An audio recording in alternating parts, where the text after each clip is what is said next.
कारण माझ्या वडिलांचा अंतिम संस्कार मी करावा की नाही, मी वारस होऊ शकते की नाही, प्रत्येक वेळी माझ्यासमोर एक प्रश्नचिन्ह निर्माण केलं गेलं पाहिजे. पंकजा मुंडे, अरे ग्रामीण विकास बायका काय करणार, जलसंधारण महिला काय करणार, या सगळ्या प्रश्नांची उत्तरं मी कामातून दिली. आज तेच धनंजय मुंडे पंकजा मुंडे सोबत ज्यावेळेस एकत्र येतात त्यातली कुठली गोष्ट आठवते? बापाचं तर कोणाला वाईट वाटतं, माझ्या वडिलांना सोडून गेले वगैरे, ते सगळं माझ्या डोक्यात होतं. बाबांनी मला काही सांगितलं होतं, ते खूप विज्ञात होते, ते सगळं मी बाजूला ठेवलं.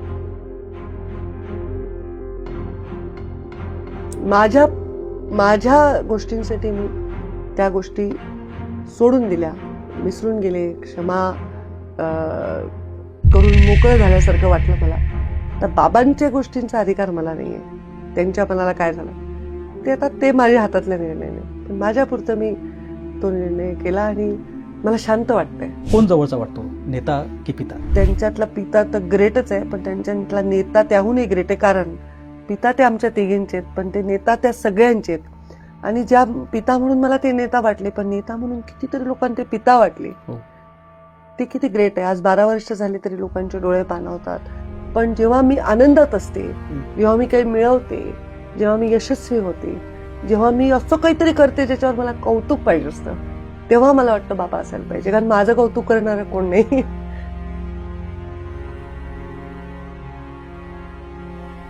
मनोज जरांगे पाटील, मला त्यांच्याविषयी एक चळवळीतला व्यक्ती आहे आणि प्रचंड समाजाने त्यांच्यावर विश्वास ठेवला. मराठा समाजाने कमी काळात एवढा विश्वास मराठाचा समाज ज्याचा यांनी संपादन केलं, असं ते व्यक्ती असं. देवेंद्र फडणवीस, मी म्हटलं जसं एक सिन्सिअर व्यक्ती. धनंजय मुंडे की अजित पवार? आहे त्याचं काय हेच नाहीये. म्हणजे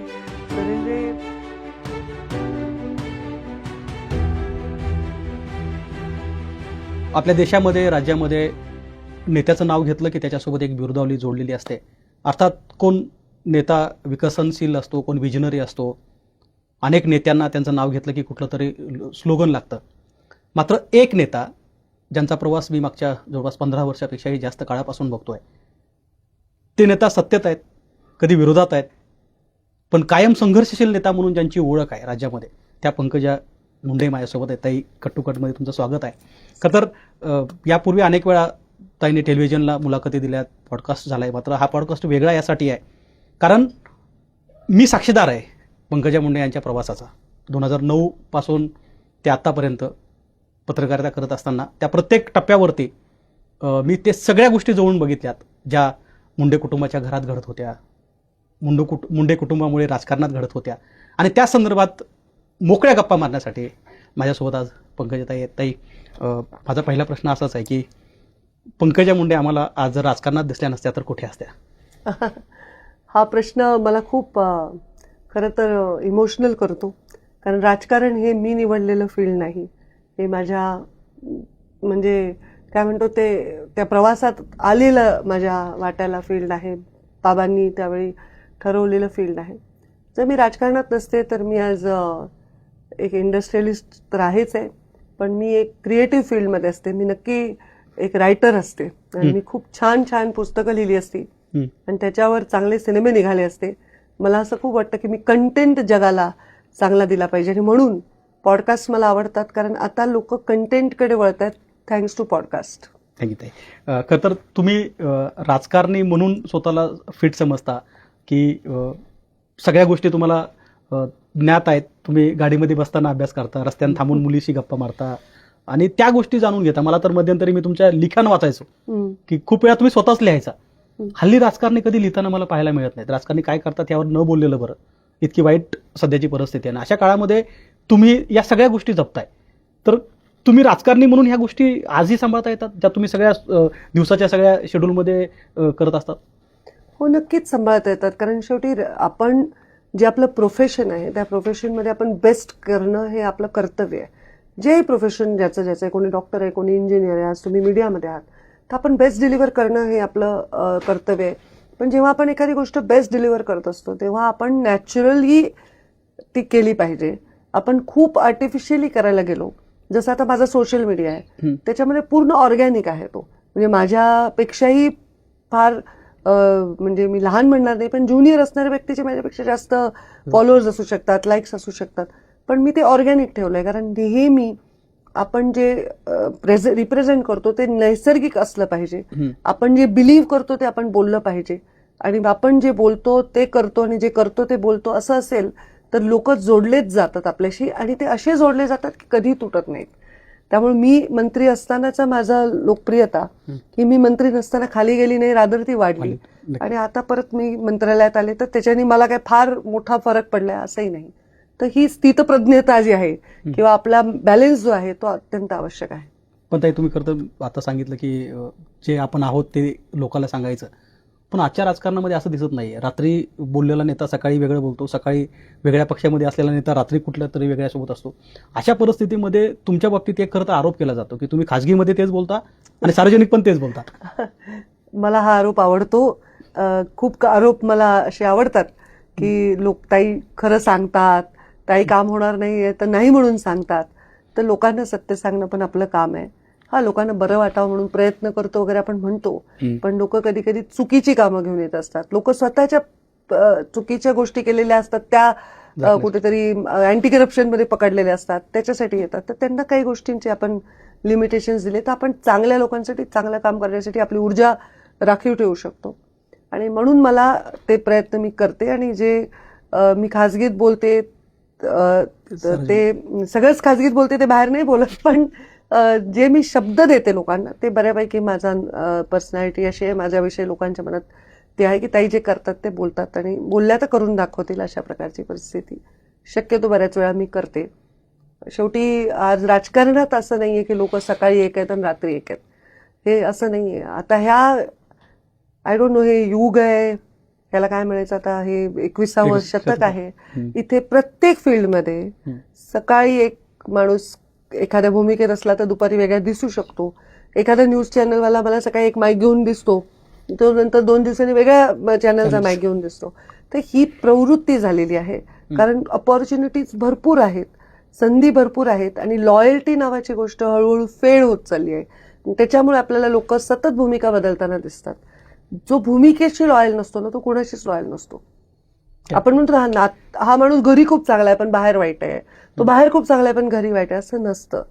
माणूस स्वतः भूमिका जी घेतो त्याच्यात तो लॉयल नसेल तर तो कोणाशीच लॉयल राहू शकत नाही. आणि त्यामुळे ही फक्त राजकारणातली परिस्थिती नाही, ओव्हरऑलच परिस्थिती अशी आहे. खूप फास्ट स्पीडमध्ये लोक गेलेत, फास्ट पेस जग झालंय, कॉम्पिटिशन खूप झाली आहे, त्यामुळे अशा गोष्टी आपल्याला दिसतात. ते खरं तर तुमचा प्रवास मला चांगला माहिती आहे की तुम्ही ईव्हीएसवरनं इथं आलात, म्हणजे लोकांना खरं तर त्याचं कुतूहल पण आहे की ज्या काळामध्ये फार कमी लोक राहायचे, म्हणजे आत्ताच्या काळामध्ये फार यूज टू झालंय परदेशात जाणं किंवा राहणं, तर तो सगळा काळ सोडून परत एकदा नात्रा, परळी, बीड, महाराष्ट्र आणि या सगळ्या राजकारणामध्ये येत असताना कसं, म्हणजे त्या सुरुवातीला कधी काय ठरवलं होतं की काय व्हायचं होतं तुम्हाला पहिल्यांदा, आणि त्यानंतर हा प्रवास मग रिटर्न कसा झाला? हे पण शाळेत असताना ना मुलांना खूप काही व्हायचं असतं, तसं माझंही होतं. मला कधी वाटायचं मी डॉक्टर हे माझं कन्सिस्टंट ड्रीम होतं. म्हणजे काहीतरी सेवा करायची आहे. आणि रायटर, म्हणजे डॉक्टर बनून मी रायटर बनवू शकले असते. मला 1-2 गोष्टी मला खूप करायच्या होत्या. डॉक्टर, रायटर मध्येच मला कधीतरी असं वाटायचं की आपण पायलट व्हावं. ह्या 2-3 गोष्टी मला वाटत गेल्या, पण त्याच्यात कन्सिस्टंटली मला डॉक्टर फार आवडीचा विषय होता, सायन्स माझा फार आवडीचा विषय होता. आणि मग मी जेव्हा बीएससी झाल्यानंतर MSc जेनेटिक्समध्ये ऍडमिशन घेतलं तर बाबा म्हणले हे करू नको, तू MBA कर.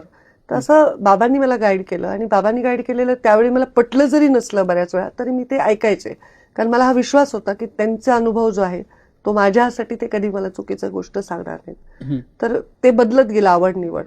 पण मला नेहमी हे वाटायचं की मी लोकांच्यासाठी घेरलेली असणार आहे. I don't know Y. म्हणजे शाळेतही मी मुलांमध्ये तसं लोकप्रिय होते, सगळ्यांशी माझं वागणं वगैरे व्यवस्थित होतं. कॉलेजमध्ये सगळ्यांशी डाऊन टू अर्थ होते. माझे बाबा गृहमंत्री होते पण मी आपलं मिळून मिसळून वागायचे. तर एक लोकप्रियता अशी होती की सिंपल साधी आपली मुलगी आहे, काही शो ऑफ करत नाही वगैरे. पण मला हे नेहमी दिसायचं माझं फ्युचर की मी लोकांमध्ये घेरलेली असेल, जे काय फील्ड असेल माझं, मी लोकप्रिय असेन आणि मी इंटरव्ह्यू देत असेन. कारण मी लहानपणी रेकॉर्ड, तेव्हा ते छोट्या अशा कॅसेट्स होत्या आणि त्या रेकॉर्ड करायचो आपण, तर मी रेकॉर्ड करायचे इंटरव्ह्यू. तेव्हा एक तबस्सुमचा शो यायचा, फूल खिले गुलशन गुलशन. तर मला असं वाटायचं मी इंटरव्ह्यू देती आहे. आणि मग प्रीतम माझे इंटरव्ह्यू घ्यायची आणि मी इंटरव्ह्यू द्यायचे. तर हे मला डिक्टेशन द्यायचे. आम्ही खेळायचो तर मग मी तर ह्या सगळ्या गोष्टींमध्ये मला नेहमी वाटायचं की मी एका भूमिकेत असेल जिथे मी डिक्टेट करत असेन, मी इंटरव्ह्यू देत असेन, मी लोकांशी संलग्न असेन आणि लोकांमध्ये बऱ्यापैकी प्रिय असेन. आय डोंट नो काय होतं ते, तसं दिसतंय असं आहे. परत येताना किती दिवस तुम्ही तिकडे होता? आणि मग अमेरिकेमध्ये मी दोन वर्ष होते. मी तिथे राहिले आणि नंतर तिकडनं जेव्हा मी आले, खरं तर जेव्हा मी परळी सोडलं तेव्हा मी मुंबईत राहिले. तर मुंबईमधनं नंतर परळीला जाईन असं काही फार डोक्यात नव्हतं, पण परळीची नाळ कधी तुटलीच नाही. कारण प्रत्येक दिवाळी आम्ही परळीत करायचो, दसऱ्याला परळीला जायचो, सणासुदीला जायचो, लग्न करायला जायचो आणि एक परळीची नाळ कधी तुटलीच नाही. पण अमेरिकेहून परत मुंबईहून परत परळी हा प्रवास माझा होईल असं मला तरी वाटलं नाही. माझ्या मैत्रिणींना नाही वाटायचं की आता पंकजा कधी परळीत येणार नाही. आणि आता असं झालं की त्या सगळ्या लग्न होऊन गेलेल्या आहेत आणि त्या परळीत आल्या की म्हणतात बापरे इथे धुराळ आहे, इथे उकाड आहे, आणि मी मात्र तिथे रमलेली आहे. तर मला वाटतं हा एक प्रवास माझ्यासाठी अनुभव होता, जगाच्या बेस्ट ठिकाणी राहण्याचा आणि बेस्ट काम करण्याचा, जिथे नाहीये बेस्ट पॉसिबिलिटी तिथे. ताई, खरं तर राजकारणामध्ये महिला तशा आता जरी संख्या वाढली असली तरी राजकारण हे महिलांसाठी अडचणीचं आहे की ताकदीचं आहे? महिलाला कोणतीही फील्ड काही सोपी नाही आहे, अडचणीचीच आहे. कारण आपण मेरिट असताना, तर मलाच बऱ्याच वेळा असं होतं की काही लोक मला फोन करतात, हा माझं जे खातं आहे त्याच्यात उद्योगपती वगैरे लोकांचे कामं असतात, बिल्डर्सचे असतात, ते मला फोन करतात, आपका कौन आदमी है जिससे हम बात करें, जिसको समजता है. तर मला हे पहिले 2-4 वेळा मी म्हटलं मैं ही हूं, मुझे सब समजता है. तर लोकांना ऍक्सेप्ट करायला सोपं जाते की महिलेला सगळं कळतं. मग जेव्हा ते तुम्हाला पहिल्यांदा लाईटली घेतात आणि मग हळूहळू त्यांना लक्षात येतं की नाही इथे आपण काही असं काही काय म्हणतात हमारी दाल नाही गलने वाली, हे सगळं व्यवस्थित आहे, यांना नॉलेज आहे. तर महिलेला काही सोपं नाहीये, कारण जज करतात लोक, महिलेला कळत नसेल, त्या स्ट्रॉंग नसतील, डिसिजन मेकिंग घेता येत नसेल, तर हे असं वाटतं. आणि राजकारण फील्ड हे महिलेसाठी तेवढंही सोपं नाहीये, सामान्य महिलेसाठी जिचं काही बॅकग्राऊंड नाही किंवा जिला काही प्रोटेक्शन नाही. पण जर तिचं कन्सिस्टंट एफर्ट्स असतील, ती सातत्याने एफर्ट करत असेल आणि तिचं ध्येय हे सरळ असेल, जर महिलेने ठरवलं की मला कोणी नॉनसेन्स वागू शकत नाही, ते हिंमत नाही होत कोणाची नॉनसेन्स वागायची, तर ते तिला थोडं धीटपणे ते करावं लागतं. तिने महिला असण्याविषयी तिच्या मनात सन्मान असेल, ती महिला असण्याविषयी स्वतःलाच दया करत नसेल की मी महिला आहे ना, मला ही चान्स द्या, मी महिला आहे ना, मला ही ऑपॉर्च्युनिटी, मी महिला आहे, मी हे करू शकत नाही, तर मग तिचं काय होऊ शकत नाही. ती महिला म्हणून स्वतःचा सन्मान करत असेल आणि स्वतःविषयी तिच्या मनात केविलवाणी दयावाली भाव नसेल, तर ती मोठं काम करू शकते. आणि जेव्हा महिला स्ट्रेंथ दाखवते किंवा महिला जेव्हा त्या लेवलला काम करते, मग महिला सारखी शक्ती कुठलीच नाही. म्हणजे ही शक्ती आहे, मग महिला असणे ही शक्ती आहे. मला असं वाटतं आता राजकारणात सुरुवातीला मी बोलले आहे अनेक वेळा की मी पंकज असते तर माझा प्रवास वेगळा असता, मी पंकजा असते, तुम्ही ऐकलं असेल. तर हे पण त्या भूमिकेमध्ये माझं योग्यच होतं जेव्हा मी म्हटले, कारण माझ्या वडिलांचा अंतिम संस्कार मी करावा की नाही, मी वारस होऊ शकते का नाही, प्रत्येक वेळी माझ्यासमोर एक प्रश्नचिन्ह निर्माण केलं गेलं पाहिजे. पंकजा मुंडे, अरे ग्रामीण विकास बायका काय करणार, जलसंधारण महिला काय करणार, ह्या सगळ्या प्रश्नांची उत्तरं मी कामातून दिली. म्हणजे बहुतांश मी ठिकाणी यशस्वी झाले. आणि त्यामुळे मला वाटतं ते प्रश्नचिन्ह महिलेसमोर किती असले तरी जेव्हा महिला तिच्या महिला असल्यावर समाधानी असते, सन्मान ती स्वतःचा करते, तेव्हा ती शक्तीनीच येते आणि ती पॉझिटिव्ह आपल्याकडे किती सुंदर आपल्या म्हणजे पक्षविरहित सगळे विषय गेलेत. आपल्या देशाच्या प्रधानमंत्री महिला राहिल्यात, लोकप्रिय जगामध्ये झाल्या, सुषमाजींसारखी नेता आपण पाहिली, आता आपल्या सगळ्या महिला आहेत. महिला राजकारणी असणं वेगळं आहे आणि महिला नेता असणं जास्त चॅलेंजिंग आहे. हा, त्या राजकारणी कमी होत्या, मला वाटतं नेता होत्या, पण तुम्ही नेता आहात, त्या राजकारणी होत्या. दुसरं ते असं आहे की मी त्या मंत्रिमंडळात तुम्हाला बघितलं की जिथे एकच महिला मंत्री म्हणून काम करत होते मंत्रिमंडळामध्ये, तिथपासूनचा आत्ताचा हा सगळा जो प्रवास आहे एक सिग्निफिकंट असतात. पंकजा मुंडे राहतात कशा, पंकजा मुंडे करतात काय, कारण प्रत्येकाचं एक असं हे ठरलेलं आहे की त्याची ओळख त्यांच्या राहण्यावरनं बोलण्यावरनं होत असते. तर हे सगळं राहायचं काय, कसं ठरवता तुम्ही, त्यासाठी काय वेळ देता आणि कसं कुठल्या वेळी कसं असलं पाहिजे, काय बोललं पाहिजे, हे कसं ठरतं? आता हे म्हणजे जेव्हा मी राजकारणात आले तेव्हा मी फार यंग होते. मुंडे साहेबांचा मी प्रचार करायचे, 24 वर्षाचे होते मी फक्त. तर त्यांनी मला सांगितलं तुला जे कम्फर्टेबल आहे ते तू परिधान कर. तर तू साडी घालत नाहीस तर साडी घालू नकोस, तू कम्फर्टेबल राहिली पाहिजे आणि तू लोकांसाठी उदाहरण झाली पाहिजे. तू जे उदाहरणं ऑलरेडी सेट आहेत त्यातलं एक होऊ नको. तर सलवार कमीज राजकारणात मला वाटतं बऱ्यापैकी मीच आणले. नाही तर तेव्हा किती लहान मुलगी असेल ती साडीच घालावं लागायची. तर मी सलवार कमीज घालायला लागले. मग तो अटायर माझा होता. मग फार बऱ्याच वेळी तेव्हा मला म्हणायचे अरे तुम्ही केस बांधा. म्हणजे मला डोकं दुखतं, मी नाही जास्त वेळ बांधू शकत. त्या छोट्या छोट्या ज्या गोष्टी होत्या त्या मी मला हव्या तशा, मला कम्फर्टेबल वाटेल तशा, आणि दुसऱ्या तरुण मुलींना येताना हे ब्लॉक्स नसावे अशा मी केल्या. जे बाबांचं फार मोठं योगदान त्याच्यामध्ये आहे. त्यांनी मला ते कम्फर्ट दिला आणि तसं झालं. दुसरं मुंडे साहेब एक खूप देखणं आणि खूप उमद व्यक्तिमत्व होते, हँडसम होते खूप. केस वगैरे दाट आणि केस विंचरायचे, जॅकेट घालायचे, दिसायला छान होते. तर त्यांची एक पर्सनॅलिटी होती आणि त्यांना राहणीमानाची खूप आवड होती. त्यामुळे ते आमच्यावर खूप पहिल्यापासून ते संस्कार आहेत. उच्च जरा कपडा वगैरे मध्ये जरा टेस्ट आहे, जरा चांगलं आहे. तर राहणीमानावर आमचं लक्ष असं काही वेगळं नसतं, पण आम्ही चांगलं राहतो. कारण बाबा म्हणायचे आपल्याला बघून खूप लोक ऊर्जा घेतात, आपल्याला बघून लोकांना प्रसन्न वाटलं पाहिजे. तर राहणीमानावर आम्ही फार काही वेळ देत नाही, पण आम्ही चांगलं, आपण अटायर आपला असं चांगला असला पाहिजे हा आमचा उद्देश असतो. आम्ही तसं फार काही प्रयत्नही करत नाही, पण होत राहतं. बाबांमुळे, आईमुळे आम्हाला ती टेस्ट आहे. आणि बाकी मला असं वाटतं की पर्सनॅलिटीचा एक भाग असतो. एखाद्या व्यक्तीला ती पर्सनॅलिटी, माझं काही कॉन्ट्रीब्युशन नाही की मी माझी उंची किती आहे, माझे केस कसे आहेत, ह्याच्यात माझं कॉन्ट्रीब्युशन नाही आहे. हे माझं जेनेटिक आहे. पण जेव्हा मी त्याच्यात माझा भाव घालते की मी कशी बोलते, कशी वागते, आता मी एखाद्या आमच्या रानातल्या पोराला त्याच्या स्टाईलनी चाल काय करतो वगैरे अशी बोलते. आता परवा माझा एक तो व्हिडिओ फार व्हायरल झाला हेलिकॉप्टरचा. मग मी म्हटलं मी एवढे रस्ते बांधले, मी एवढे नद्या अडवल्या, मी जलसंधारण केलं, मी मुख्यमंत्री ग्रामसडक योजना केली, मी ऑनलाईन टीचर ट्रान्सफर केल्या, मी असंख्य चांगले कामं केले म्हटलं. पण लोक बघा कशाने प्रेम देऊ शकतात ह्याचे काही आपल्या देशात सांगता येत नाही. तर तो छोट्याशा मुलाच्या आवाजाला मी जी साथ दिली, तर मी जनरली जिथे आहे त्यांच्या पद्धतीने बोलायचा प्रयत्न करते. ह्या सगळ्या आपल्या ज्या पर्सनॅलिटीतले भाग असतात या पॉलिटिक्समध्ये किंवा एंटरटेनमेंट इंडस्ट्रीमध्ये फार महत्वाचे आहेत. तुमच्या इंडस्ट्रीमध्ये फार महत्वाचे आहेत. तुमचं अटायर, तुमचं बोलणं, तुमचं दिसणं, तुमची भाषा. आणि ह्याच्यावर फार प्रयत्न मला उलटे करावे लागले. माझी भाषा खूप चांगली होती, शुद्ध होती. मग मी ग्रामीण लहेजा ऍक्सेप्ट केला. मग मी सुरुवातीला भाषण करायचे तर मी थोडीशी ऑकवर्ड उभा राहून कंटेंट असायचा. पण मला वाटायचं आपण एकच मुलगी लहान वयाची, इथे 5-10 हजार पुरुष आहेत, आपण असंच बोललं पाहिजे. बाबा म्हणायचे दोन्ही हात उघडून बोलत जा, हात मोठे करून, हातवारे करून एक्सप्रेशन दे. तर ह्या गोष्टी मी केल्या, म्हणजे बाबांनी मला त्या शिकवल्या. पण मग खतर साहेबाची आठवण कायम राहतेच. पण कोण जवळचा वाटतो, नेता की पिता? मुंडे साहेब कोण? मला वाटतं खूप कमी लोकांना हे भाग्य मिळतं की त्यांचा पिता आणि त्यांचा नेता एक असतो. खूप कमी लोकांना. आपले वडील एक मोठा नेता असू शकतात, पण ते आपल्या हृदयातला आपला नेता नसतात. माझे बाबा माझे पिता, माझे गुरु, माझे नेता, माझी माता जरी म्हटलं तरी हरकत नाही. कारण आम्ही नेहमी बाबांना म्हणायचो की तुम्ही आई आहेत. आमची आई खूप स्ट्रिक्ट, कारण ते बिचारीचं कर्तव्यच होतं. कारण 3 मुलींना चांगलं शिकवलं तिने, आम्हाला चांगलं वळण लावलं, तिने आम्हाला खूप प्रॅक्टिकली बनवलं स्ट्रॉंग. ह्याच्यात आईचं पूर्ण योगदान आहे. आणि विल्हाळेपणा, लाड करणे, काय म्हणतात गोड वागणे, हे बाबांचं काम होतं. कारण बाबा व्हिजिटिंग असायचे ना, आईला रोज राहावं लागायचं, पण बाबा गोड राहायचे. पण बाबा आमचे खूप मायाळू होते. आणि त्यामुळे मला वाटतं की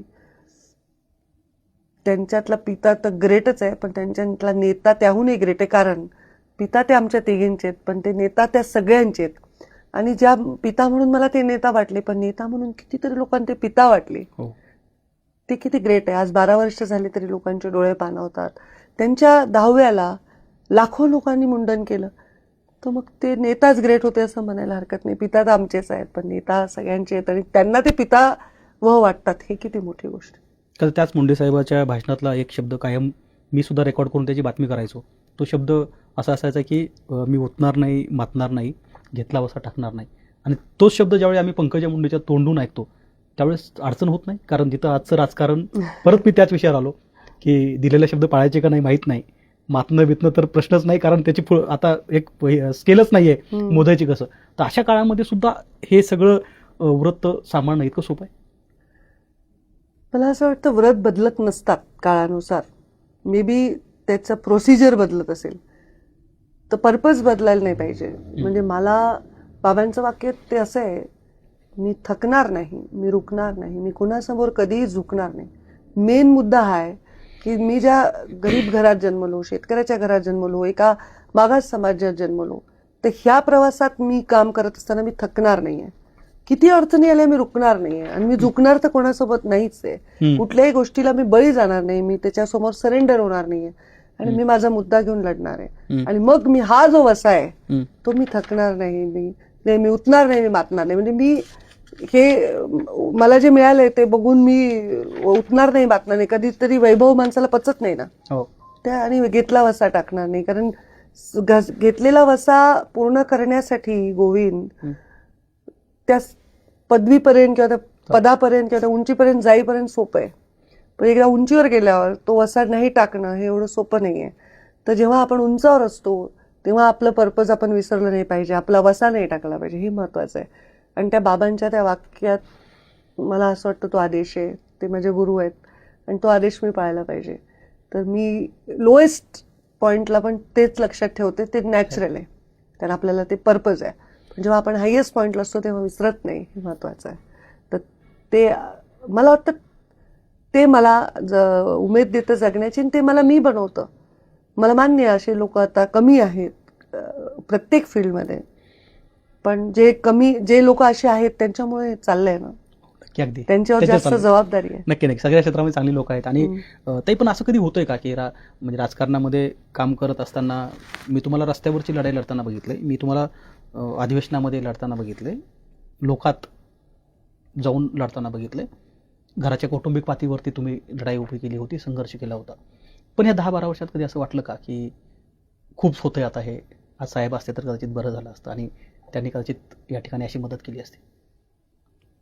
मला ना जेव्हा माझ्यावर असा वेळ येते की माझ्यावर काहीतरी अडचण आली आहे किंवा मला संघर्ष आलाय किंवा खूप मोठा परीक्षा द्यायची आहे, तेव्हा मला नाही वाटत की बाबा असायला पाहिजे होते. कारण मला असं वाटतं ही अडचणीची वेळ, इथं माझ्याऐवजी बाबा असायला पाहिजे म्हणणं म्हणजे स्वार्थ आहे. म्हणजे बाबा असताना सुद्धा जर बाबांवर काही वार होत असेल तर मी कधीही मागे पुढे पाहणार नाही की मी तो वार माझ्या अंगावर झेलू. आजही त्यांच्या मृत्यूनंतरही त्यांच्यावर वार होत असतील तर मी मागे पुढे पाहत नाही की तो मी कसं त्याला मी माझ्या पंखाने थांबवू. पण जेव्हा मी आनंदात असते, जेव्हा मी काही मिळवते, जेव्हा मी यशस्वी होते, जेव्हा मी असं काहीतरी करते ज्याच्यावर मला कौतुक पाहिजे असतं, तेव्हा मला वाटतं बाबा असायला पाहिजे. कारण माझं कौतुक करणारं कोण नाही, तर त्याला मी मिस करते. पण हे सगळं होत असताना एक काळ आम्ही बघितला होता की गोपीनाथ मुंडे, प्रमोद महाजन या माणसांनी जनसंघाचा प्रचार केला, अगदी म्हणतात की सायकलवर जाऊन पोस्टर चिटकवले. तो काळ आता बदललाय. आता मरीन लाईनला मला वाटतं भारतीय जनता पार्टीचं कार्यालय उभं राहिलं. ते तर प्रमोदजींच्या काळातच भारतीय जनता पार्टीचं कार्यालय नरिमन पॉइंटला झालंय. पण तो काळ बदलण्यासाठीच ते काम करत होते. ते सायकलवर जेव्हा फिरत होते तेव्हा ते पक्षाला विमानात नेण्याचेच स्वप्न बघत होते. त्यांनी पोस्टर जेव्हा चिकटवले तेव्हा माणसं नव्हते पक्षाकडे, तेव्हा पक्षात असे माणसं, इतकी पक्षाची संघटना ताकदवर व्हावी ह्याच्यासाठीच ते काम करत होते. आणि ताकदीचे प्रोज आणि कॉन्स दोन्ही असतात. ताकदी जसं आपल्या दारिद्र्य किंवा गरिबी असते त्याचे वाईट आणि वाईटच असतात, ते कमीपणा असतो, गुण वाईट चांगले, जसं तसे त्यावेळेचे वाईट आणि चांगले गुण. त्यांना प्रवासाला पैसे नसायचे, त्यांना जेव घालायला माणसं नसायचे, त्यांना सतरंजी टाकायला माणसं नसायचे. हे चॅलेंजेस त्यांनी स्वीकारले म्हणून आज आमच्याकडे सगळी यंत्रणा आहे. तर त्यांचं स्वप्न हेच होतं की भारतीय जनता पक्ष एवढा शक्तिशाली व्हावा, हेच त्यांचं स्वप्न होतं. देशामध्ये भाजपचं सरकार सातत्याने यावं, एकदा दोनदा येऊ नये, सातत्याने यावं, राज्यात सरकार यावं, हे त्यांचं भाजप नंबर 1चा पक्ष व्हावा, हे त्यांचं स्वप्नच होतं ना. पण मला ते मुंडे साहेबाची शेवटचे इंटरव्ह्यू आठवतो की ज्यावेळी 1 तारखेला मी मुंडे साहेबाला भेटलो होतो आणि त्यावेळी भगवानगडावरती आमची भेट झाली होती आणि माझ्यासारखे इतर पत्रकार पण होते. आणि त्यावेळी मला उत्तर देताना साहेबांनी सांगितलं होतं, मी त्यांना खरं तर मला अपेक्षित वेगळं उत्तर होतं पत्रकार म्हणून. माझा स्वार्थ असा होता की गोपीनाथ मुंडे यांना आता महाराष्ट्र दिसावा, मुंबई दिसावी, आणि स्वाभाविक आहे ते केंद्रात मंत्री झाले होते आणि राज्यात त्यांना दिसायला पाहिजे होतं. पण त्यांनी म्हटलं की मला पंकजा मुंडे दिसते. हा योगायोग असं वाटतं की 1 तारखेला साहेब बोलतात, भगवानगडावरती बोलतात की म्हणजे शेवट आहे तो तिथल्या आपल्या शक्तीचा, आणि त्यानंतर तिसऱ्या दिवशी अपघाती मृत्यू होतो. हे मला पत्रकारांनी तुम्ही सांगितलं. जर हे मी म्हणले असते तर लोकांना वाटलं असतं की इन केस, विरोधक काही पातळी गाठू शकतात कधी कधी राजकारणात, काय कुठल्याही क्षेत्रात, की हे मी म्हणते. पण जेव्हा मला पत्रकारांनी सांगितलं, हे तुम्ही नाही, अजून 4 पत्रकारांनी ते ऐकलं, की तुम्हाला गडावरून नेहमी दिल्ली मुंबई दिसते, यावेळी काय दिसतं, त्यांनी सांगितलं पंकजा दिसते. कारण त्या लोकसभेमध्ये आम्ही खूप संघर्ष केला. बाबांना पाडण्यासाठी सगळ्या सत्ता जणू एक आल्या होत्या आणि एकटे होते बाबा आणि मी एकटी, आणि असंख्य कार्यकर्ते मात्र होते. बिचारे कार्यकर्त्यांनी आम्हाला कधीही सोडलं नाही. आणि आम्ही काम करताना त्यांना तर राज्यातही बघायचं होतं. मग ते मला बीड जिल्हा तू बघ म्हणले, आणि मग 14-15 दुसरे पक्षाचे विरोधाचे आमदार तिथे ठाण मांडून बसले. एक जिल्हा परिषद गटाला एक आमदार होता आणि मी अख्ख्या जिल्ह्याला एक होते. तर निवडून आल्यानंतर ते माझ्या कानात म्हणाले, थँक्यू बेटा. किती मोठेपणा आहे या माणसाचा, कोण म्हणतं थँक्यू, माझी काय औकात होती. आणि ते त्यांना असं वाटायचं, तेव्हा त्यांना एक कम्फर्ट वाटलं की आता घर फुटलेलं होतं, एवढा संघर्ष होता, भावनिक होतं, आणि त्या परिस्थितीत नाही, माझी मुलगी चांगली निघाली. ते बऱ्याच वेळा म्हणायचे, मुलं चांगले निघणं ह्याचं नशीब असतं, म्हणजे माणसाने काय मिळवलं ह्याच्यापेक्षा पुढची पिढी चांगली निघणं. तर त्यांना तो अभिमान खूप वाटायचा. आणि अभिमान वाटणं तर ठीक आहे, पण विश्वास वाटणं महत्त्वाचं आहे, की मी नसेल तर ही सांभाळून येईल. तर हे कदाचित भगवान बाबाच्या आशीर्वादाने त्यांच्या तोंडून निघालेलं वाक्य होतं, की मला गडावून पंकजा दिसते. तुमच्या मगाच्या प्रश्नात त्याचं उत्तर आहे, मी उठणार नाही, मारणार नाही, घेतला वसा टाकणार नाही. हे मी जगले तरच त्यांना मी दिसू शकते. केवळ मी वारसा मिरवला तर त्यांना मी दिसले नसते. त्यांना ती समाजाला मी तुझ्या जोडीत टाकतो हे म्हणण्याचा त्यांच्यामध्ये विश्वास त्यांच्या मनामध्ये होता. आणि हा विश्वास माझी सगळ्यात मोठी संपत्ती आहे आणि हा सगळ्यात मोठा आशीर्वाद आहे भगवान बाबाच्या साक्षीने मुंडे साहेबांनी हे म्हणणं. त्यामुळे मला काहीही आलं समोर तर मी कॉम्प्रोमाइज करू शकत नाही त्या गोष्टीशी. या विश्वासाला मी कधी देवाणघेवाण नाही करू शकत. साहेबाचं शेवटचं बोलणं अथवा शेवटची भेट कधी झाली होती? तर आम्ही शपथविधी करून आलो मला वाटतं, आणि आमचं भाजपचं अधिवेशन सुरू होतं. गिरीश बापट हे आज नाही आहेत, ते आमचे प्रतोद होते. आणि मी त्यांना रजा देऊन आले होते की मी बाहेर देशात चालले, मला सुट्टी पाहिजे, कारण मी थकले होते. मी एकटीने तो प्रचार झेलला होता. आणि बाबा मंत्री झाल्यावर मी त्यांना हसले, म्हणजे मी त्यांना असं म्हटले, माझं अवतार कार्य संपलेलं आहे, तुम्ही दुसऱ्यांदा खासदार नाही मंत्री झाल्यात, आता मला विधानसभा नाही लढायची, तुम्ही कोणी शोधा आणि लढवा, आणि मला सुट्टीला जायचं. तर त्या दिवशी ते आले होते मुंबईला, मला वाटतं 2च तारीख होती, आणि आय एम नॉट शुअर 2 का 1. आणि मी आले होते विधानसभेतून, आणि मी खूप थकलेली होते, कारण मी तिकडून शपथविधीहून आले. मग मी दर्शनाला गेले कामाख्याला. मला कामाख्या देवी पण माहीत नव्हती. माझ्या मनात काय आलं, मला कामाख्याला जायचंय, मला माहीत नव्हते कामाख्या नावाची देवी आहे, काही नाही. तर मी खूप थकलेली होते. 1 जूनला मी झोपले होते, तर ते आले, ते माझ्या दरवाजा उघडून त्यांनी पाहिलं मी झोपली आहे, तर ते परत दरवाजा हळूच बंद करायचे, ते डिस्टर्ब नाही करायचे, आणि ते जेवले.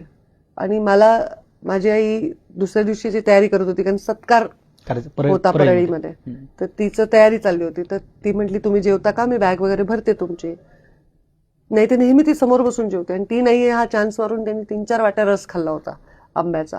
तर नंतर तिला कळाल्यावर ती ओरडली पण होती. आणि मी उठले, बाबांचा आवाज आला, मी म्हटलं मला बाबांना भेटायचंय. तर मी पळत गेले, तर बाबा लिफ्टमध्ये गेले, आणि ते लिफ्टचं दार बंद केलं.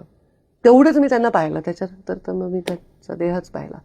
तर ते आठवतं मला. रात्री फोन केला होता मला त्यांना हेलिकॉप्टर पाहिजे होतं. स्वर्गीय विनायकराव मेटे तेव्हा आमच्यावर हेलिकॉप्टरमध्ये येणार होते. आमच्याकडे 4च सीटर हेलिकॉप्टर होतं, आणि 5वं सीटर, आता बाबा कॅबिनेट मंत्री असल्यामुळे इंजिनियर होता सोबत. त्याच्यासाठी ते मला रात्री उशिरा फोन केला होता 11-12 वाजता, की अगं मला मेटेंना न्यायचंय, आणि हे हेलिकॉप्टर मोठं घे. मग मी, आई, विनायकराव मेटेन, बाबा असे जाणार होतो आम्ही. आणि विठ्ठल महाराजांकडे आणि भगवान ह्याच्या परळीच्या सत्काराला भगवान गडावर तर ते जाऊन आले होते.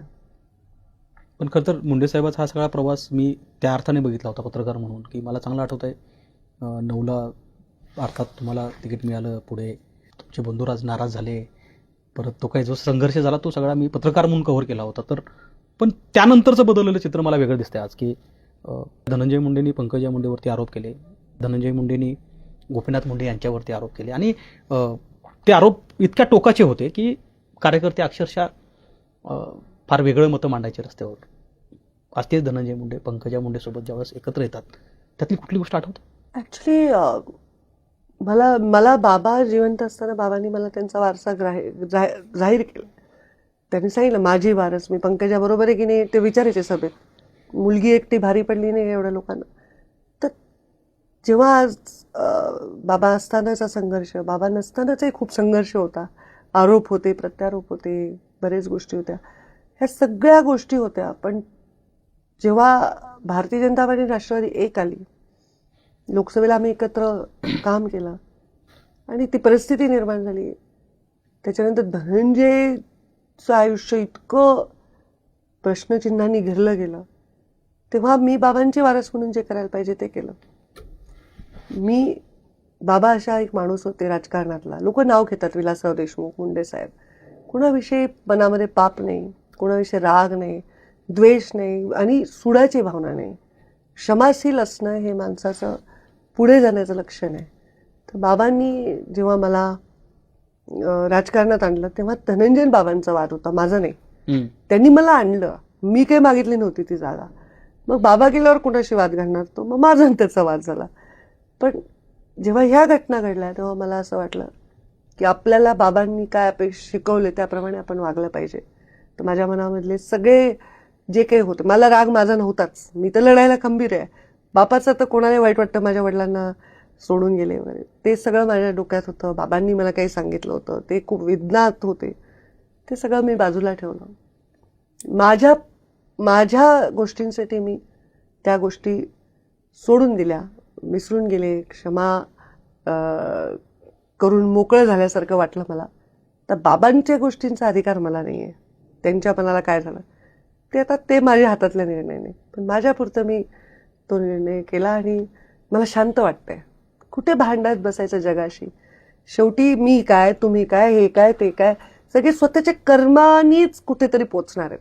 त्याला नशीब आहे, त्याला भाग्य आहे, काय आहे ते आहे. पण माझा विश्वास आहे कर्मण्येवाधिकार असते. कर्म करा आणि कर्माची फळाची अपेक्षा करू नका. शेवटी आपल्या कर्माची फळं आपल्याला आता हे कलियुग आहे, या जगात मिळतात. तर माझं कर्म त्यावेळी होतं की अशा घेरून गेलेल्या व्यक्तीला कुठेही आपण जुने गोष्टी काढून हे करायचं. आणि मी धनंजयविषयी जे केलं तेच मी कोणाही दुसऱ्याविषयी केलं असतं. म्हणजे बाबांना विरोध करणारे अनेक लोक होते ज्यांना मी सोबत घेतलं नंतर राजकारणात आणि मोठंही केलं, पदही दिले, आमदार केलं, खासदार केलं. असं नाही की मी केलं म्हणजे मी केलं म्हणणार नाही, मी त्याच्यात योगदान केलं म्हणेन, कारण लोक पुन्हा तेवढाच शब्द पकडतील. पण मी सगळ्या तशीच केलं असतं हे मला म्हणायचं आहे. कारण बाबांनीच मला शिकवलं की बेरजेचं राजकारण करायचं. तर कुठे जुने आठवडे ठेवायचे? ते आपण नाही येत ईश्वर कोणाचा न्याय करायला. पण मग हे होत असताना तुम्ही, मला बरं वाटलं अच्छा, पण मतदारसंघ मी संकटात असणाऱ्या कोणा व्यक्तीच्या साठी कामाला येऊ शकते, याचं मला बरं वाटलं. पण मतदारसंघासंदर्भात तुमच्या फार चर्चा होते. कारण असं आहे की राज्यामध्ये मला माहित असलेले 10 नेते मी नावच सांगू शकतो की एक नेता म्हटलं की त्याचा मतदारसंघ लक्षात येतो. पारंपरिक आहे. तो नसेल तर त्याचा मुलगा, मुलगाच नसेल तर पुतण्या, नसेल तर घरचं कुणीतरी. पण तो मतदारसंघ ही त्यांची मालकीची गोष्ट आहे किंवा तिथनं तेच आले पाहिजेत असा एक नियम आपण अलीकडच्या काळामध्ये होताना बघायला मिळतो. तुम्ही मात्र स्पष्ट सांगितलं की मी माझा मतदारसंघ बाबाला देऊन टाकतो. मी अपवादच आहे सगळ्या गोष्टींना. कारण मला पक्षांनी जेव्हा युती केली तेव्हा सिटिंग आमदारांना तिकीट द्यायचं ठरलेलं असल्यामुळे मी प्रश्नच नाही निर्माण केला. मी विचारलं नाही किंवा अपेक्षाही केली नाही कोणाकडनं. धनंजय सिटिंग होता आणि ते राष्ट्रवादीला सीट गेली. तर आता तो आमदार आहे सध्या आणि धनंजय आमदार आहे तर तो आमदार आहे, हे सत्य आहे. तो मी उगीच कशाला म्हणून मी आमदार आहे. तो आमदार आहे तोपर्यंत तो तिथला जबाबदार व्यक्ती असला पाहिजे, असं नॅचरल आहे. आणि सगळ्या जिल्ह्यातले जे आमदार आहे त्यांची जबाबदारी ना, मी कसं म्हणू माझी जबाबदारी, माझ्या लोकांची जबाबदारी माझी, ज्यांनी माझ्याबरोबर राहिले माझे पक्षाचे लोक, त्यांना मी कधीच सोडणार नाही, त्यांची मी सन्मानच करेन. पण आज 2029 पर्यंत त्यांची जबाबदारी आहे ती. पण तसं असलं तरी मग प्रश्न उपस्थित होतो की तुम्ही एकदा मतदारसंघाबद्दल बोललात की पाथर्डीवाले लोक समोर येतात, ते म्हणतात ताई तुम्ही आमच्यातून उभा टाका. माळाकोळीला परवा गेला तुम्ही, माळाकोळीतील लोक म्हणले तुम्ही इथून उभा टाकणार का? कधी बीड जिल्ह्यामधले अशा कुठलाच मतदारसंघ शिल्लक राहिला नाही की आता पंकजाताई कुठून उभा टाकतात. खरंच पंकजाताईचा मतदारसंघ, याचा अर्थ माझे मतदारसंघ अनेक आहेत किंवा मी अनेक लोकांना निवडून आणण्यासाठी पक्षाच्या आदेशावरून काम करेन, पक्ष मला आमदार करेल. पक्षाच्या मनात काय आता पुढे मला नाही सांगता येणार. पण जर माझा उपयोग येत आहे आणि मी तेवढी कार्यक्षम आहे आणि माझ्यामुळे जर मी रात्रंदिवस राज्यात प्रवास करून पक्षाला ताकद वाढवण्यात मदत होत असेल तर पक्ष भूमिका घेईल की कुठे एक मतदारसंघात तुम्ही इतनी छोटी क्यों बनती हो असे आमचे नेता म्हणले तर मी परत राज्याचं काम करेन त्यावेळी जे पक्ष ठरवेल. मतदारसंघ सुरक्षितता देतो इतकं सीमित मुंडे साहेबांचा वारसा असला नाही पाहिजे. काय बात आहे. हे फार कमी झालं अलीकडच्या काळात. प्रत्येकजण आपला मतदारसंघ आधी सांभाळतो. पण असं झालं तरी एक नगरपालिकेची निवडणूक परळीची झाली, जिथे असं भारतीय जनता पार्टीच्या कार्यकर्त्यांना वाटत होतं की 8-9 नगरसेवक त्यांचेही निवडून आले, धनंजय मुंडेच्या हातात सत्ता गेली. पण मग असं का झालं? त्यांना असं वाटतं की जर राष्ट्रवादी काँग्रेसकडनं नगराध्यक्ष निवडून आलाय तर उपनगराध्यक्ष हा भारतीय जनता पार्टीचा व्हायला पाहिजे होता. तसं आमचं ठरलंही होतं धनंजयचं माझं की उपनगराध्यक्ष माझा होईल. पण धनंजयने मला विनंती केली की त्याचा काही शब्द आहे मुस्लिम समाजाला दिलेला, कारण त्याचा एक मोठा वर्ग मुस्लिम समाजाचा राष्ट्रवादीतला आहे.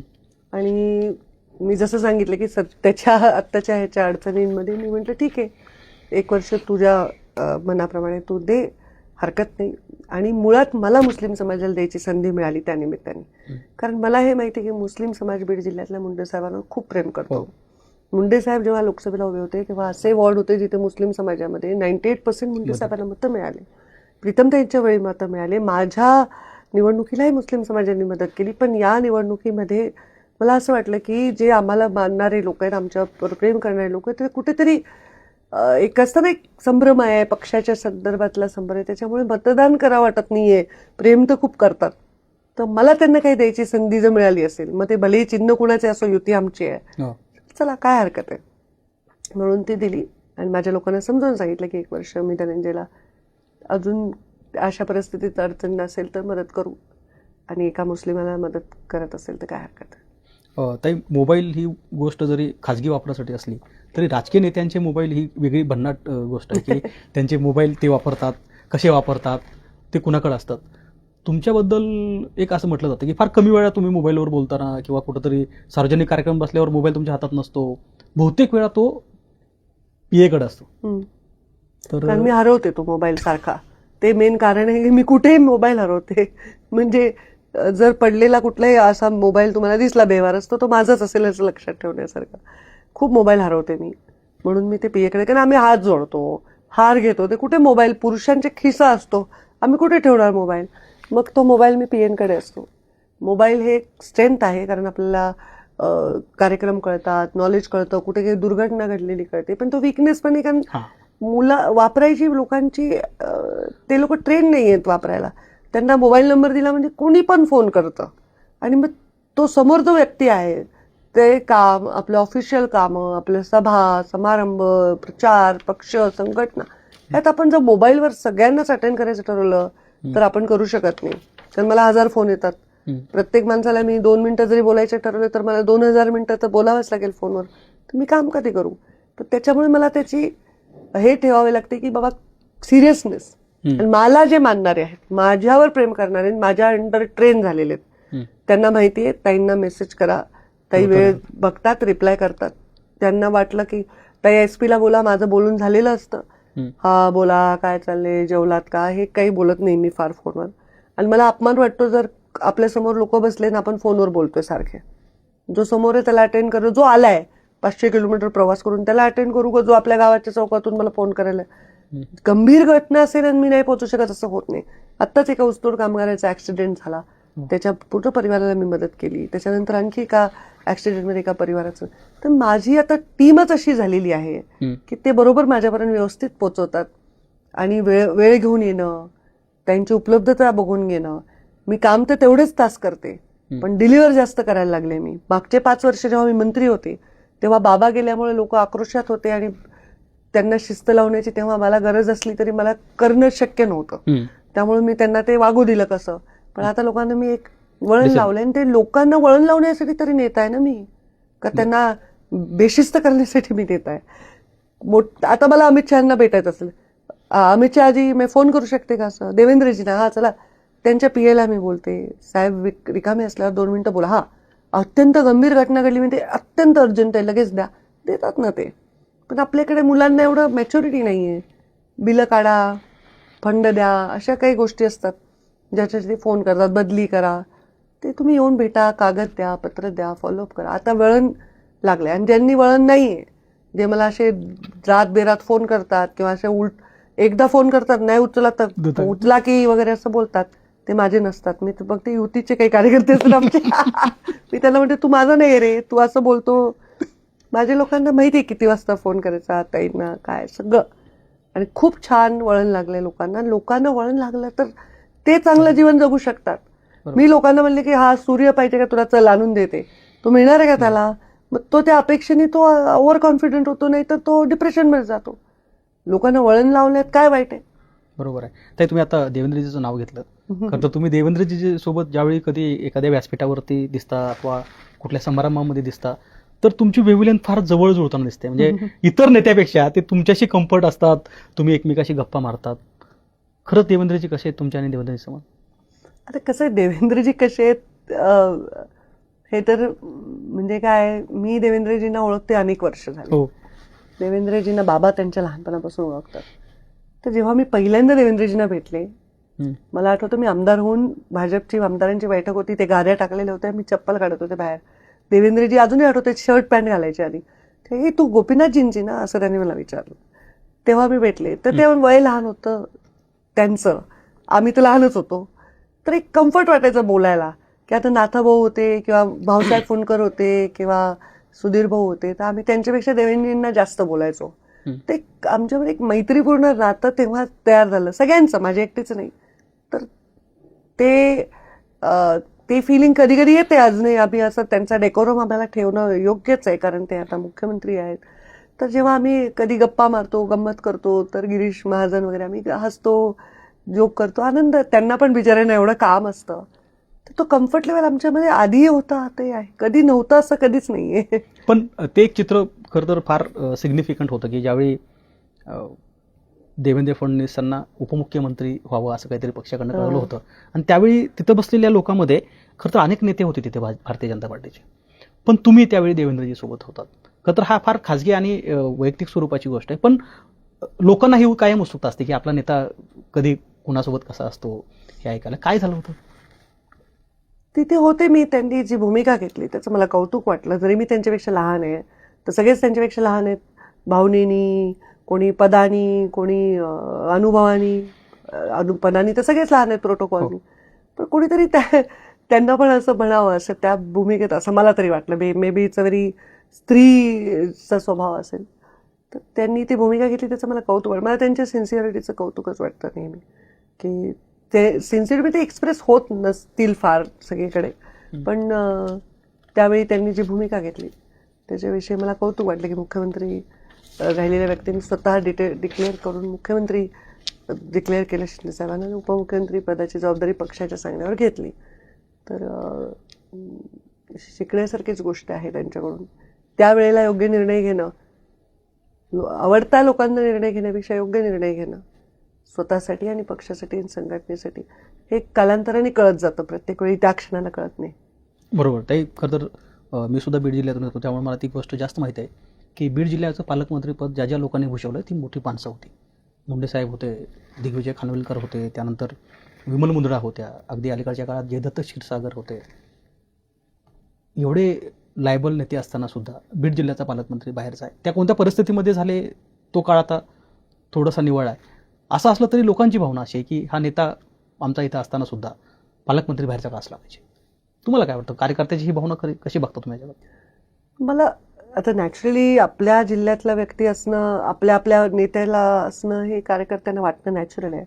पण आता जेव्हा युतीचं सरकार आहे आणि युतीच्या सरकारमध्ये त्यांनी काही विषय ठरवून निर्णय घेतला असेल त्या परिस्थितीमध्ये, तर त्या निर्णयाला पूर्णपणे आपण चॅलेंज करण्यात काही अर्थ नाही. मी एवढंच म्हटलं की आपल्या जिल्ह्याचं प्रेम प्रत्येकाला असतं. तिथे ज्या पद्धतीतले सगळे हे माहीत असतात आपल्याला, वीक पॉईंट, स्ट्रॉंग पॉईंट्स, हे नॅचरली त्याचं फिलिंग वेगळं असतं. तर त्यामुळे पण अजितदादा पहिल्यांदाच झाले बाहेरचे पालकमंत्री असं नाही आहे. आधी पण मला वाटतं त्यांनी बऱ्याच वेळा, आता अतुल सावे झाले होते किंवा बबनराव पाचपुते मला वाटतं तेव्हा होते. तर ते त्या वेळेचे निर्णय त्या वेळेसाठी काही अयोग्य असं मला वाटत नाही. कधी कधी त्या परिस्थितीमध्ये तो लोड सुद्धा आपल्यावर नाही येणं योग्यच आहे, असंही मी त्याचा विचार करते. अच्छा. मी काही त्याचा विचार निगेटिव्हली करत नाही. बरं, आता माझ्या काही खालील व्यक्तीबद्दल तुम्हाला काय वाटतं, अगदी थोडक्यात सांगायचं, पण त्या व्यक्तीबद्दल काय वाटतं हे सांगायचं. अर्थात पहिला व्यक्ती आहे मनोज जरांगे पाटील. मला त्यांच्याविषयी एक चळवळीतला व्यक्ती आहे आणि प्रचंड समाजाने त्यांच्यावर विश्वास ठेवला. मराठा समाजाने कमी काळात एवढा विश्वास मराठाचा समाजाचा ज्यांनी संपादन केलं असं ते व्यक्ती असं वाटतं. अच्छा, त्यानंतर अजित पवार. अजित पवार मला एक शिस्ती काम करणारे आणि एकदम अकॅडमी, म्हणजे कसं सांगू आता, एखादा अधिकारी कसा असतो तसं त्यांचं काम आहे. तर एक व्यवस्थित नेता मला वाटतं ते. अच्छा, एकनाथ शिंदे. एकनाथ शिंदे मला एक काय म्हणायचं आता त्याला, लोकांमध्ये असं मिसळलेले आहेत आणि असा आजपेच नाही आहे की मी मोठा आहे. स्वतःच्या मोठेपणाविषयी काही गर्व नसलेले व्यक्ती वाटतात मला ते खूप. अर्थात म्हणजे ते मुख्यमंत्री जरी असले तर त्यांच्या वागण्यामध्ये खूप साधेपणा होता. उपमुख्यमंत्री आत्ता ते आहेत तेव्हा पण खूप शांत आणि असं त्यांचं व्यक्तिमत्व मला वाटतं. आणि सामान्य कार्यकर्त्याची पण ते असं ऐकून पण आहे मी की त्यांच्या कार्यकर्त्यांना ते खूप मदत करतात. तर अशी त्यांची भूमिका मला वाटते. देवेंद्र फडणवीस. मी म्हटलं जसं एक सिन्सिअर व्यक्ती. मी त्यांना, जसं महाभारतात अर्जुन होता ना, सिन्सिअरनी आपल्याला जे सांगितलेलं आहे गुरुनी ते सिन्सिअरली करणार, तसं मला वाटतं त्यांना त्यांचे गुरु कोणी असतील किंवा आमचे मोदी जे असतील ते जे सांगतात ते करतात. तर सिन्सिअर व्यक्ती आहेत खूप आणि व्हेरी हार्डवर्किंग. अर्थात सगळ्यात शेवटी आणि सगळ्यात मोठं नाव ज्यांनी मागचे 40 वर्ष महाराष्ट्राचं राजकारण फार वेगळ्या पद्धतीनं हँडल केलं ते शरद पवार. प्रदीर्घ अनुभवी राजनेता मी सांगेन आणि ज्यांनी राजकारणामध्ये खूप अनुभवलं सर्व काही. प्रेमही अनुभवलं, रागही अनुभवला, सगळे अनुभव घेतलेला नेता असं म्हणता येईल. रॅपिड फायर क्वेश्चन येत आहे माझे, काही चॉईस नाही आहे, एक किंवा दोनच आहे. एकनाथ शिंदे की उद्धव ठाकरे? कशामध्ये? राजकारणामध्ये जवळचा कोण, किंवा कोण नेता म्हणून चळवळीत किंवा एक संघटना चालवताना एक मुरब्बी राजकारणी म्हणून भारी वाटतो? मला नाही त्यांचं कंपॅरिझन करता येणार ॲक्च्युली. हे ट्रिकी क्वेश्चन जरी असला तरी उद्धवजींचं माझं पर्सनल रिलेशन वेगळं आहे आणि शिंदे साहेबांविषयी काही काळामध्ये आलेला अनुभव हा वेगळा आहे. दोन्ही आदरयुक्तच आहेत. अच्छा, नितीन गडकरी की देवेंद्र फडणवीस? देवेंद्रजी समकालीन आहेत, नितीनजी खूप सिनियर आहेत. त्यामुळे भारतीय जनता पार्टीचा जो काल ज्यांनी घडवला, ज्याच्यामुळे आम्ही आज आहोत, ते नितीनजी आहेत आणि आजही ते आहेत शाश्वत. म्हणजे काल आणि आज दोन्ही ठिकाणी आहेत ते एव्हिडंट. तर ते आहेत आणि देवेंद्रजी आज आणि उद्या आहेत. काय बात. धनंजय मुंडे की अजित पवार? अरे त्याचं काय हेच नाही आहे. म्हणजे धनंजय माझा भाऊ आहे, घरचा आहे. अजितदादा नेता आहेत त्यांच्या पक्षाचे, तर त्यांचं काही कंपॅरिझन नाही. त्यांच्या दृष्टीने ते श्रेष्ठ आहेत कारण त्यांच्या पक्षाचे ते सर्वोच्च नेता आहेत आज आणि त्यांचं ते त्यांचे अनुयायी आहेत, त्यामुळे त्यांचं कंपॅरिझन त्यांनाही अडचणीचं होईल. माझा शेवटचा प्रश्न आहे की परत एकदा मुंडे साहेब नेता की पिता? मी म्हटलं मगाशी की पित्यामधला नेता, नेत्यामधला पिता असं त्यांचा संगम आहे. असंख्य लोकांना वाटतं नेता असूनही पिता आहेत आणि असंख्य लोकांना जे वाटतं आणि आम्ही पिता असूनही आम्हाला ते नेता दिसतात, तर त्यांच्यातला नेता खूप ग्रेट आहे असं मला वाटतं कारण तो सर्वांचा आहे. पिता तर आमच्या तिघींचेच आहेत. नक्की. खरं तर फार कमी लोकांना भाग्य लाभतं की एखाद्या राजकीय नेत्याच्या मृत्यूनंतर 12 वर्षापेक्षाही जास्त काळ लोक आजही राजकारणामध्ये, समाजकारणामध्ये कुठेही एखादी गोष्ट घडली की आज मुंडे साहेब पाहिजे होते असं म्हणतात. त्याच मुंडे साहेबांच्या पावलावर पाऊल ठेवून पंकजा मुंडे ज्यावेळी राजकारण करतायत त्यावेळी या 15 वर्षामध्ये, 12 वर्षामध्ये काय घडलं, खाजगी आयुष्यातील काही क्षण, त्यासोबतच राजकीय कुरघोड्यांचं राजकारण हावी होत असताना आपल्या तत्वाला कसं महत्त्व दिलं पाहिजे याचविषयी पंकजा मुंडे यांनी आपल्याशी बातचीत केली. पंकजताई, कट टू कटच्या पॉडकास्टमध्ये आल्याबद्दल आपलं खूप खूप स्वागत. खूप खूप धन्यवाद.